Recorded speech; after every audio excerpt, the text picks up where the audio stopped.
Hello everyone, I'm Dr. Wilson, and tonight we're going to be talking about the Triad of Health, focusing on emotions. So thank you for joining us. We'll go ahead and get started. All right, so the Triad of Health is made up of a triangle. There's the mental or psychological or stress component that we're going to be focusing on more tonight, the structural or biomechanical, and the chemical or biomechanical, so having to do with the foods that you eat or things that you put into your body. So all health challenges belong to one or more parts of this triad. And if we're talking about the spectrum of health, you have disease, okay, or pathology, and then there is optimal health. And so most people lie somewhere in the gray scale. So maybe you've had all the blood work done, all the MRIs, CT scans, all that kind of stuff, but you still don't necessarily have a diagnosis. So they can't find out what's wrong, but you're really not feeling how maybe you should be feeling, or not feeling as good as you could be. So what our goal is to try and get you further away from disease or pathology and get you closer and closer to optimal health. And how we do this is by addressing all aspects of the triad, okay? So if you focus on just one part of the triad, will you feel better, get better? Yeah, maybe. You'll probably feel a little bit better. If you're working on two parts of the triad, so maybe just the structural and chemical component, will you feel better? Yeah, you'll probably feel a lot better, but maybe not quite as good as you could feel if you're also working on your mental health, okay? And so that's what's really important. And so most health specialties actually have more dominance on one side of the triangle than another, okay? And that's why it's difficult to give the body the balance it needs for optimal health. And so, what's the least number of legs you can have to hold up a stool? Anyone know? Before it'll tip over? 3. Right, you have to have 3 legs to a stool. There we go. So that's basically, if we think of the triad of health, if each thing, so the mental, chemical, and structural are, at each leg of that stool. So if we're only addressing one or only working on one a little bit, your stool is going to tip over. So that's not good. And this is why everything is important to address. And so if you exercise and eat junk food, you're not healthy, okay? But if you eat right and exercise, but you're always stressed, you're still not healthy, okay? And so these are the kind of things that we want to work on. All right, so the typical biomechanical things we think of are more injuries, okay? So spraining your ankle, pinching a nerve, actually breaking your leg, something like that, okay? Other biomechanical things we might not think of is having a poor posture while we're sitting at the computer, right? We all end up in that hunched over position.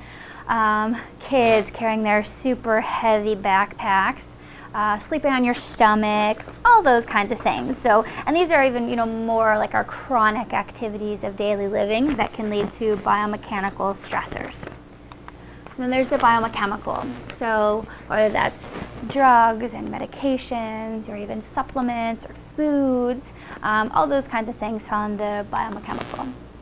So the foods, and these are more the foods that we shouldn't be eating up there, right? Okay, and then of course the stress or psychological component. And as we know, the stress can come from a myriad of different places.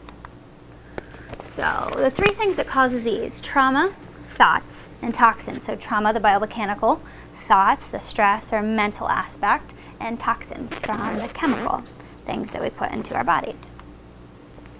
All right, so in our office, we use a system called applied kinesiology to address the triad of health, okay? And so AK is a system that evaluates structural, chemical, and mental aspects of health using muscle testing combined with other standard methods of diagnosis. So we use our manual muscle testing along with looking at blood work, looking at MRIs, looking at x-rays, all those kinds of things, along with chiropractic adjustments or mobilization, soft tissue techniques including myofascial, different cranial techniques, acupuncture, points and reflexes, lots of whole food nutrition, evaluating environmental irritants, whether that's something coming from foods that you're eating or outdoor allergens, all those kinds of things, and a whole bunch of other reflex procedures. And so I'll give an example of how we use the muscle testing. So if someone would like to come up, you want to come? I'll show you how it works. Okay, so just bring your arm up for me there and push up real strong. Good, try to push up as hard as you can. Okay, so that's really strong, right? And then we'll just do an example. So this is just some sugar, so you can spit it out afterwards. You don't have to eat it unless you want to, okay? There we go. So just a little bit. And we know it's really bad. Oh yeah, you can spit out your gum, and we'll recheck that muscle. You know it's really bad because it's white sugar too. All bad. Okay, now bring it up. Push up real strong. Oh yeah, that's strong. So we're just gonna take a tiny, tiny bit of this. Just stick out your tongue and put your head back for me. There we go. Okay, go ahead and close your mouth. Bring that up. Push up as hard as you can. Yeah, see how weak it makes you? Yeah, not good. Okay, so that way we can see that this is a noxious stimuli to him, okay? And so we can do that with lots of things. So any kind of vitamins or supplements or foods or anything like that. So pretty cool how it immediately shuts down his nervous system. Yeah, right. And so yeah, any kind of noxious stimuli will do that. It will shut down your body for a very short period of time. Another example of muscle testing is doing jumping jacks. So lots of us have done jumping jacks in our life, right? Okay, do you want a demo again? So we'll check a couple muscles here. So just turn that in, squeeze it in real strong. Okay, good. Try this one. Squeeze that in real strong. Yeah, that's good. Just do a couple jumping jacks. So like 3 or 4. Yeah, that's good. Okay. Now, don't want you to do too many. Squeeze that in, because it makes you weak. See that? I know it does. Yeah. Squeeze there. Don't let me pull it. Yeah, okay, so jumping jacks are not good, okay? What it does is it's making it work so your body is not using your right and left brain. It's kind of like counteracting the cross-crawl pattern, okay? So I always suggest instead of doing actual jumping jacks to do like the cross-country ski thing, so doing something kind of like this, okay? So tell your kids that and things like that. Don't do jumping jacks, do that. Especially, I don't know if you notice, I mean, it's one thing in your workouts when you're working out really, really hard and sometimes you don't really know exactly where you are, right? But if you're doing jumping jacks, like, and especially like a lot of the circuit training and things like that, you go to jumping jacks and it's like, wait, where am I supposed to go? What am I supposed to be doing? Even if it's, as you're doing that. So jump up and back. It's going to be, better for your body and not shutting down your nervous system. So, all right, and just, when we do the, in AKO, when we do our muscle testing, we're not actually testing, true muscle strength. If that was the case, I would never be able to make any muscle in his body weak. We're testing more the neurological strength to the muscle to be able to get a reaction, and so we can find out what's going on, okay? All right, so now I'm not going to go into deep detail about how muscle testing works or even the E-code or emotional code. When we get into it, that's kind of like a whole different lecture, like more like weekend lecture on its own, okay? Because we're more talking about emotions, not necessarily physics, but I want to touch on it a little bit because everything is energy. So Newtonian physics is more the physics that we learn, okay? So it's the atoms with protons and neutrons and electrons, swirling all around, and it's more tangible. Okay, and I like this picture also because it's black and white, and that's kind of more how Newtonian physics is. There's laws and not very many exceptions to those laws, and that's just how it is, okay? Now this picture on the other hand is quite the opposite, okay? Definitely not black and white. You can see there's a lot of things going on there, and that's more the quantum physics. So quantum physics is based in everything having its own energy. So for example, can you name one thing that started off without being a thought first? Nothing. The chair. Someone had to think of that chair. It was a thought, okay? The camera, the light, all that kind of stuff. It was a thought first. So in that way, thoughts are actually things, okay? And our thoughts can actually affect our physical beings. And so, has anyone ever heard of like twins, okay, being like on opposite sides of the United States, and one of them maybe has an accident or something happens, and the other one kind of has a feeling or knows, what it is because they have that connection, okay? And so sometimes it's things like that where it's not necessarily where you can exactly explain the connection or whatever, but it's there, okay? And I can do a little activity here.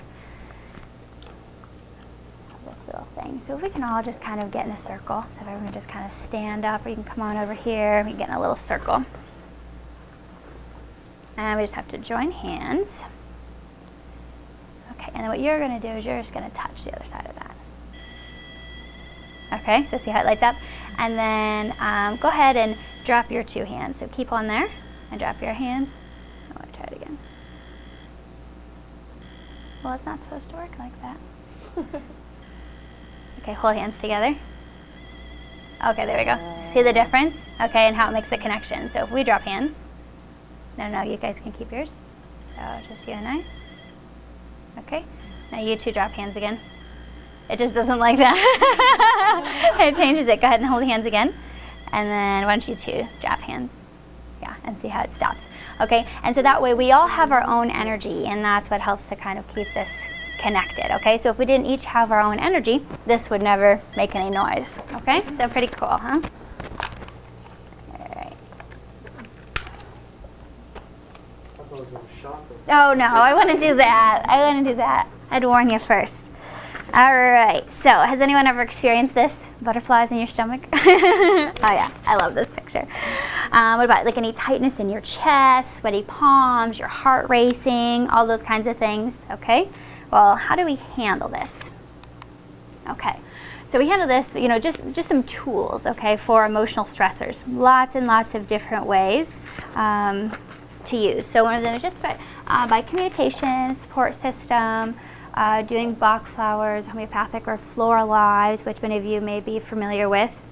And these are flower essences that help to restore the balance between mind and body by casting out negative emotions, so then the body is then free to heal itself. Then Louise L. Hay did some research and wrote a book called Heal Your Body, which I'll talk about more in a second.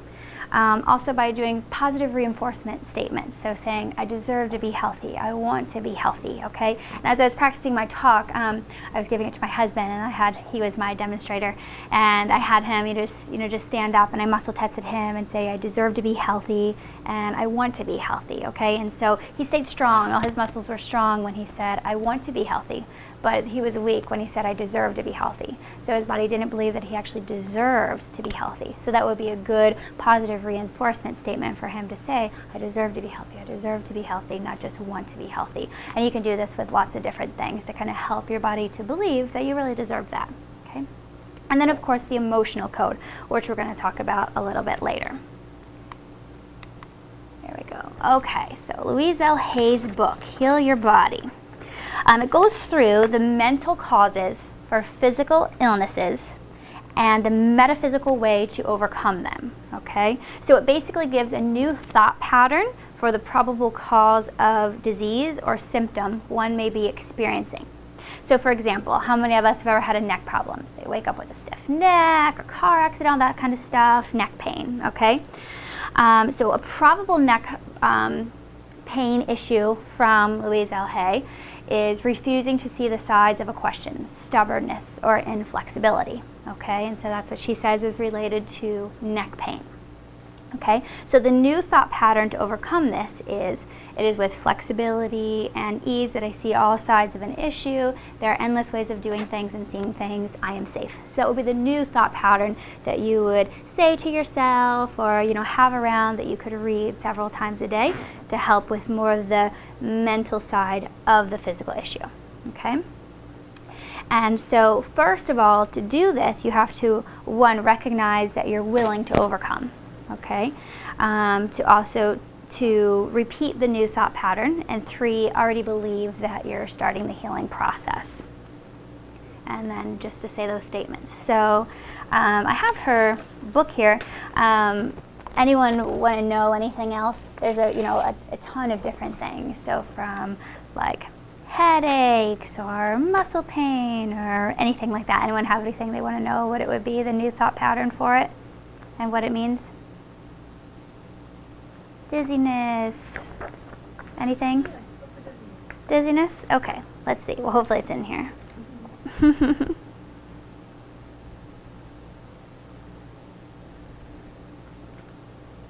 Dizziness. Okay, so it says dizziness or vertigo. So it's saying the probable cause is flighty, scattered thinking and a refusal to look. And so the new thought pattern for that would be, I am deeply centered and peaceful in life. It is safe for me to be alive and joyous.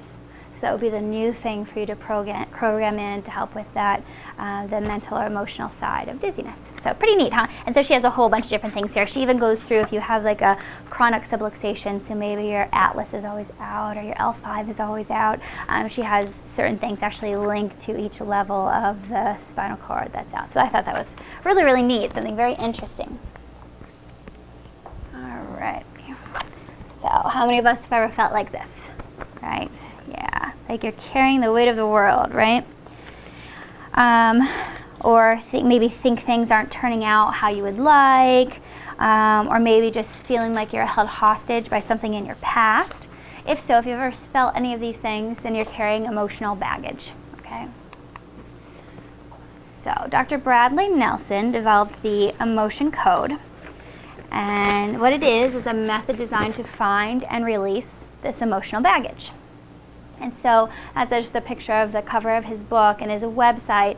I wouldn't write it down because it's not just like emotioncode.com. It's the Healer's Library, and that's where you can find out lots of his information. And actually, I just found out it's not him, but someone else is actually coming to the Cleveland area and doing a seminar like the first weekend in November on the emotion code. It's like a Friday evening and full Saturday that they're doing it. So that's really interesting if you want to find more out about it.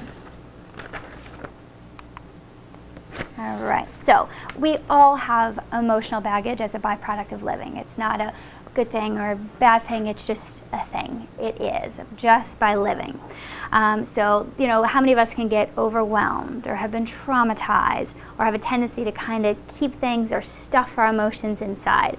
All of these things are ways that emotions can become trapped or trapped emotions. So the E-code is our emotional baggage consists of actual energies, the energies of intense emotional events that we've experienced that are still stuck in our physical bodies. These energies distort the normal energy field of the body, creating pain, malfunction, all manner of disease, and even cancer. In addition, these energies, or trapped emotions, are the driving force behind post-traumatic stress disorder, depression, anxiety, phobias, and all manner of mental illness, per Dr. Nelson. So in the same way that we can't see the wind, but we can feel its effects, is how these trapped emotions work in our bodies. Okay? So they affect us in all ways, mentally, physically, and emotionally. All right. So a heart wall is a type of emotion that can be trapped and, in our bodies. And so let's just talk in general about the heart. It's the most powerful organ in our bodies, even more powerful than our brains, actually. It beats 100,000 times a day and over 40 million times a year. So pretty powerful. And so has anyone ever heard or maybe even said yourself, you know, I have a wall around my heart? Okay, in a way it's a good thing because your body kind of puts it up to protect you, but then it's also a bad thing because it keeps others at a distance. So in that way it's not good. And we've all experienced heartache of one kind or another, and approximately 93% of us actually have a heart wall. So it hampers our ability to give and receive love and to feel good emotions. So having a heart wall can create a myriad of problems, including feelings of isolation and depression. And so actually, I had a video here, but this doesn't play any audio. So if anyone is interested, I could give you the link to the video on the heart wall. It's really, really interesting. It kind of goes through, it's like a little cartoon drawing, so I can give that to you. Did you say 93%? 93% have a heart wall. Alrighty. All right. And then prenatal emotions are another kind of emotion that can be trapped. And so prenatal emotions are inherited by your mother or someone close to your mother during pregnancy. Most of the time I find that they're actually from the mom passing on to the baby. And it can actually be specified which trimester the emotion was trapped. Was it the first trimester, was it the last trimester? So that's pretty cool. And then there's also inherited emotions. So the emotions are so strong that they can actually be passed from generation to generation to generation, sometimes 20 generations back, okay? And so they're inherited from an ancestor, and it actually is, it says it's similar to inheriting DNA, but it happens at the time of conception. That's when all those emotions, okay, are passed on from being inherited. And you can inherit multiple of these, and they could be passed on both from your mom and from your dad. And then there's psychic traumas. Psychic traumas are two powerful emotions that are actually trapped together at the same time. So most of the time they're just one, but sometimes there can actually be two things related to one event or time period. All right, so the effects of E-code. One of the most common things I find is, my patients will say, oh, I just feel lighter. I just feel like a weight is lifted off, okay? Like we saw the picture of the, baggage or the weight of the world or things like that, just kind of all lifted away. So that's the most common thing. Some patients, don't notice anything, especially right away, but that's okay. It doesn't mean that you didn't get rid of those emotions or that it didn't work. And the emotional code, you can also feel more emotional. So I have some patients that maybe are more angry or maybe cry more easily or a whole bunch of different things. But typically that only lasts for, at the most maybe 2 or 3 days, and then they feel so much better, okay? And sometimes I also notice when those emotions, so then if you happen to start to feel angry or cry more easily, then it means it's probably time to do the E-code again, okay? And so the E-code kind of works like an onion, okay? So your body only lets you let go of whatever it's ready to. So you might say, oh no, there was this thing that happened when I was 16, I moved and I didn't want to, and blah, blah, blah, and it doesn't show up. That's okay, it just might mean your body's not really ready to let go of it, because these are things that are kind of stuck down in your subconscious that we're kind of bringing out. So eventually, it probably will, just only as your body is ready to heal from it. And so other things some of my patients have experienced from doing E-code is like relationship success. Okay, help relieve test anxiety. And I actually had a patient, my mom actually, I can say this because she's my mom, but she'd experiencing urinary tract infection symptoms, okay, for like 3 weeks. So she was on tons of supplements, we were doing everything, adjusting, all that kind of stuff, and it still just wasn't getting better. So it's like, it doesn't make any sense. And so we did E-code, and on the E-code I can pass around, this is my little cheat sheet that I use. You can see that each emotion is related to an organ or gland in the body, kind of similar to how we do, the AK muscle testing. And so everything that she showed up in row 5, okay? And so if you can see in there, row 5 is the kidney and bladder, okay? So she had like 5, 6, 8 emotions in that category, okay? So after we're done, I told her, oh, not gonna have any more trouble, and she didn't really from then on. She was having like blood in her urine and things like that, completely gone, okay? So those true physical symptoms that were gone with this. Now, it doesn't always work that way, but for her, because we had already been adjusting, she had already been getting, the nutritional type things, and in this case, what she was missing was the actual emotional support that she needed. So that was really, really neat. And to this day, that hasn't been an issue, which is really cool, because it had kind of been a chronic thing that would, kind of come up and then go away, and then come up and go away, and it's been gone for probably about a year now. So that's really cool. All right. Oh yeah, here's the copy of it here, so you can see the kidneys and bladder, row 5. There we go. And then we'll open up for questions. There are my sources. There we go. So thank you everyone for being here tonight.